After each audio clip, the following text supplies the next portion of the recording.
तो है, लेकिन वह लगाना नहीं है, इसलिए इसमें बड़ा सोचना पड़ेगा कि कैसे लगेगा। और सवाल हमको लग रहा है कि इत्मीनान से सुनना तब समझ में आएगा।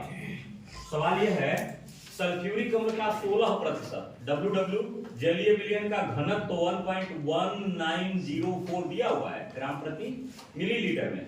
तो कह रहा है विलयन की मोलरता भी ज्ञात कीजिए, विलयन की मोलरता भी ज्ञात कीजिए।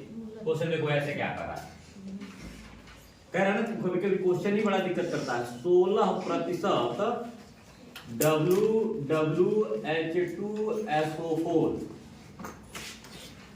के जलीय विलयन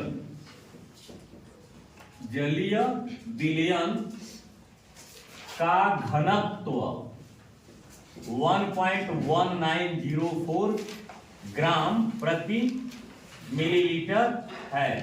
तो विलयन की मोलरता एवं मोलरता दोनों ज्ञात करना है, ज्ञात कीजिए। सोचो इसमें क्या हल करना है। एक हल करेंगे तो एक नहीं मिलेगा। जैसे यहाँ है WW दिया है, इसका मतलब है विलयन का भार दे दिया है, और विलय का भी भार दे दिया है। तो हम विलयन के भार में से विलय का भार घटा देंगे तो विलय का भार तो निकल जाएगा। ये तो भार वाला, तो उससे तो हम केवल मोलरता ज्ञात कर सकते हैं ना। मोलरता कैसे ज्ञात करेंगे, तो इसलिए थोड़ा सा इसमें सोचना है। पहले हम मोलरता पर ही आ रहे हैं। यहाँ H2SO4 की मात्रा या भार जो भी कहला की मात्रा इज इक्वल टू 16 ग्राम मान लेना। 16% है तो 16 ग्राम करेंगे। और इसके जलीय विलयन यानी विलयन की मात्रा WW है, इसलिए मात्रा लिख रहा हूं, नहीं तो आयतन लिखता। मात्रा कितना ग्राम, 100 ग्राम। अब हमको लिखना है विलायक। विलायक क्या है, जल। विलायक की मात्रा, तो ये तो सबको पता हो गया कि इसमें से 16 घटा देंगे तो 84 ग्राम। अब क्या करना है, क्योंकि इसमें विलय के मोलों की संख्या लिया जाता है। हमको लग रहा है कि अब याद आ गया होगा कि मोलरता का सूत्र होता है विलय के मोलों की संख्या बटे विलायक का भार किलोग्राम में, है ना ऐसा। तो इसमें हम H2SO4 के मोलों की संख्या निकाल ले रहे हैं। H2SO4 का अणुभार पहले लेंगे, अणुभार, और अणुभार हमको लग रहा है 2 × 32 64 एक साथ लिखे हैं। दोनों हाइड्रोजन का यस का 32 होता है, O का 16 होता है, 4 बार गुणा कर दिए 16 चौके 64 हो गया। सब जोड़ के होता है 98। और अब इसमें H2SO4 के मोलों की संख्या अगर निकालना है तो हो जाएगा इसमें 16/98। तो 16 काट देते हैं, पहले 8 में कर देते हैं, ये 49 में कर देते हैं। 8 49 8 कितने 8 छके 48 इतना होगा। आपको हमको लग रहा है कि एक और बच रहा होगा, 48 एक बचेगा, दशमलव लगाएंगे तो 8 कितने 8। तो इसका यही मतलब हो गया 10/61 अगर हम कर लें, फिर उसको बदल दें, 10 को 61 से काटते हैं, दशमलव के 2 स्थान तक हमको ले जाना है। पॉइंट लगाएंगे, इतना होगा, एक बार में 61 पढ़ेंगे तो यहाँ 9 हो जाएगा और यहाँ 3 हो जाएगा। फिर 0 लगाएंगे और 36 वही 6 7 बार तो नहीं जाएगा, लेकिन 6 बार, तो 6 हो गया और 36 हो गया। यहाँ हो जाएगा 4, यहाँ हो जाएगा, हाथ से चल जाने के बाद 2, फिर 4 बार लिखते हैं। 6 चौके 24 लगभग 4, बहुत कम डिफरेंस है। तो यहाँ हो जाएगा 0.164। ये किसके मोलों की संख्या है, विलय के मोलों की संख्या, यानी H2SO4 के मोलों की संख्या। अब मोलरता निकाल लेते हैं। मोलरता बराबर विलय के मोलों की संख्या, विलय के मोलों की संख्या बटे विलायक का भार किग्रा में, केजी में, तो ये हो जाएगा 0.164 अपान, और इसकी मात्रा हमने 84 लिया ना, और चूंकि ग्राम में है तो ऊपर कुछ और करना पड़ेगा, कुछ और का मतलब, तो ये हो जाएगा 164/84, क्योंकि 1000 का गुणा करेंगे तो थोड़ा हट जाएगा। काटने वाले हैं तो यहाँ 2 से काटते हैं, 2 अट्ठे और 2 बार में, और फिर यहाँ 4 2 भी 2 से और कट जाएगा, हमको लग रहा है तो हो जाएगा 4 1 आई हो जाएगा, यानी 41 लगभग में क्या करें ना 1.9 के आसपास आना चाहिए। जैसे 41 21 दूनी 42 होता है ना, 1 के अंक का अंतर है, तो हमको 1 पॉइंट का 0.1 का डिफरेंस भी रखेंगे, इसको हटा देंगे तो 2 हो जाएगा।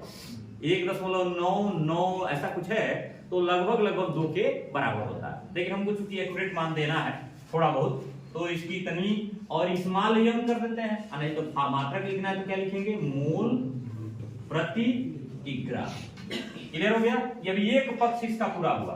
दूसरा पक्ष कह रहा है मोलरता, तो मोलरता के लिए हमें आयतन खोजना पड़ेगा, क्योंकि मोलरता का क्या सूत्र कहता है, यहां हो गया मोलरता बराबर विलेय के मोलों की संख्या, विलेय के मोलों की संख्या, क्लियर, बटे विलयन का आयतन, विलयन का आयतन किसमें, लीटर में। ये तो परिभाषा में भी तुम लोग पढ़ चुके हो कि 1 लीटर विलयन में विलय की मोलों की संख्या को उसकी मोलरता कहते हैं। तो हमको ये खोजना पड़ेगा, और उसके लिए क्या करना होगा कि विलयन का आयतन, अब फिर हम ला रहे हैं यहां से विलयन का आयतन बनाएंगे। विलयन का आयतन सूत्र याद करना, यहाँ घनत्व तो बराबर क्या होता है जी, घनत्व बराबर द्रव्यमान बटे आयतन, इसलिए हम डायरेक्ट यहाँ ला रहे थे। अगर आयतन को मैं यहाँ कर दूं तो हमको लग रहा है घनत्व को यहाँ कर सकता हूँ ना, तो वही लिखा हूँ विलयन का आयतन, यानी विलयन का आयतन बराबर हो जाएगा द्रव्यमान बटे घनत्व। विलयन का आयतन बराबर हो जाएगा द्रव्यमान मतलब होता है भार, भार बटे घनत्व। अब याद करो तुम अभी भी विलयन का मात्रा लिखे हो 100, भार है ना, है नहीं, विलायक नहीं, हमको विलयन का लेना है। और इसी विलयन का घनत्व तो हमने यहाँ कहीं दिया है, यहाँ लिख दो 1.1904, तो हमें लग रहा है कि 4 की 0 और बढ़ाना पड़ेगा। अरे इसको हटाना है तो 4 0, यानी 1 0 तो था ही, 1 2 3 4 अपान 11904। ठीक, मैं कह रहा था ना कि बहुत छोटा छोटा भाग मिलेगा, शुरू हो गया। अब इसको भाग करना है, अब इसका भाग करेंगे, यही करेंगे, ये हो जाएगा 11,904, इसको डिवाइड करना है 10 लाख में हमको लग रहा है, 1 2 3 4, तो इतने में हमारा काम इकाई नहीं, सैकड़ा, हजार, 10,000, लाख, 10 लाख, 10 लाख है और 11,000, तो हमको इसमें अगर करें तो 10,000 में तो नहीं जाएगा, कि जाएगा, 11,000 है, 10,000 में तो नहीं जाएगा, इसको लेना पड़ेगा, यानी इसको हम ले लें 1 लाख में ले आएंगे। और इसकी पहाड़ हम कितने में पढ़े 9 बार पढ़े क्या, कोशिश करते हैं, 9 चौके 36, तो 36 हो जाएगा, और 9 9 81, 1 8, और 9 8 17 नहीं जाएगा, 8 बार में जाना है, 8 बार भेजें तो 8 चौके 32, और 8 9 72, 2 7, 8 7 15, और 8 और 1 9, 9 में गया, 8 में गया, तो यहाँ 8 बच गया, फिर यहाँ 9 यानी 6 बच गया, फिर 9 यहाँ 7 बच गया, फिर 9 यहाँ 4 बच गया, ये खत्म हो गया। आइए 1 0 और ला रहा हूँ। अब बचा है हमारे पास 47, ध्यान देना, 4 बार में लिखूं तो 11 चौके 44, इनको लग रहा है 4 तो लिखा जा सकता है फिलहाल, तो 4 से 4 चौके 16, 4 9 36, 3 4 3 7, 4 1 4, लगभग कट गया, 84 लिखा वो, ये हो गया 84। किसमें लिखूं इसको, मिलीलीटर में, क्योंकि कहेंगे कहीं मिलीलीटर में ले रहे हैं, तो हमने यहाँ लिखा है घनत्व, देखोगे ग्राम प्रति मिलीलीटर, यहाँ मात्रक में बात कह रहा है कि मिलीलीटर में हमने लिया था, यह मिलीलीटर में आ गया। अब हम आयतन में जा सकते हैं ना, मिल गया ना आयतन, आयतन जैसे मिला वो विलय की मात्रा तुमने, मोलों की संख्या तुमने निकाल रखा है, पॉइंट ये हो गया। अब मोलरता बराबर 0.164 अपान 84 मल्टीप्लाई 1000, फिर क्योंकि ये मिलीलीटर को मिलीलीटर में बदलना था, अब 164 बटे 84, जबकि 164 बटे वो कितना आया था, कितना आया था 84, ये भी आया था ना उतना ही। अब इत्तेफाक ही रहा कि इसका 1.9 मोल प्रति लीटर आंसर आ गया। कहते इत्तेफाक रहा, इत्तेफाक समझ रहे हो, ये हमने हल करके लाया है और ये घटा दिए 16 तो अपने आप 84 आ गया था।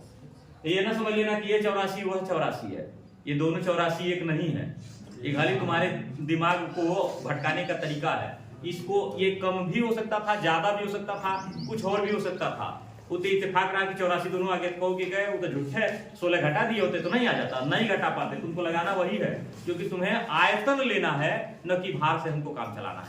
क्लियर हो गया? इसमें देखो तुम ही लोगों से सहयोग लूंगा। हल में पहली बात तो H2SO4 की मात्रा दिया हुआ है 20 ग्राम। विलयन का आयतन, पहले विलयन की मात्रा दिया है 100 ग्राम। अब विलयन का आयतन निकालना है क्योंकि विलयन का घनत्व भी दिया हुआ है। विलयन का घनत्व बराबर 1.1394 ग्राम प्रति मिलीलीटर। विलयन का आयतन बनाना है तो आयतन बराबर हो जाएगा 100, अभी सूत्र लिखा ही था द्रव्यमान बटे आयतन से, तो द्रव्यमान बटे घनत्व हो जाएगा। तो 100 बटे 1.1394 बराबर हो जाएगा 4 शून्य और बढ़ा दूंगा, यहाँ 11,394 हो जाएगा।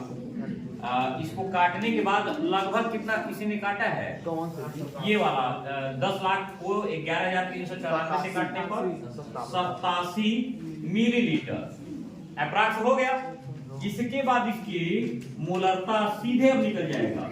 मोलरता बराबर, एक मिनट, मोलरता बराबर विलेय का तौला हुआ भार, अब विलेय का यौगिक भार 98 याद होगा H2SO4 का, गुणे 87 और ऊपर गुणा कर देंगे 1000 का, अर्थात अब इसको हम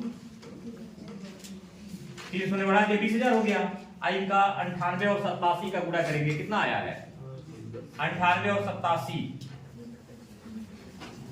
9 उसका गुणा करना, 87 और 49 का गुणा कर लो, तब इसको मैं 1 कर दूंगा और इसको ऐसे काट के 49 कर दूंगा, इससे हो जाएगा 10, तब इसका हो जाएगा 49 गुणे 87। जल्दी बता दो, 10,000 बटे, अरे गुणा करो ना, 49 87 का वो भी गुणा करूंगा मैं, उतना तो कर ही सकते हो।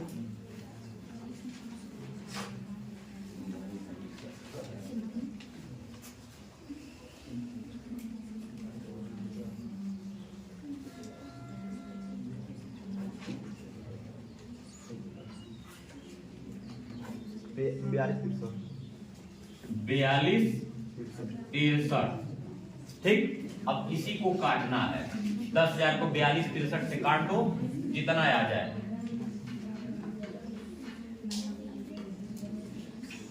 दो दशमलव, उसके बाद जितना काटोगे तुम्हें, जितना काट दोगे उतना हो जाएगा, यानी 2.5 जितना भी आ जाए उतना हो जाएगा मोल प्रति लीटर। 2 कितना आया, भाग देना है 42 63 का। अगर 42 63 ये गुणा करने पर आया है तो कैलकुलेट करके बता दो, लिए कैलकुलेटर ना, बोलो जल्दी से।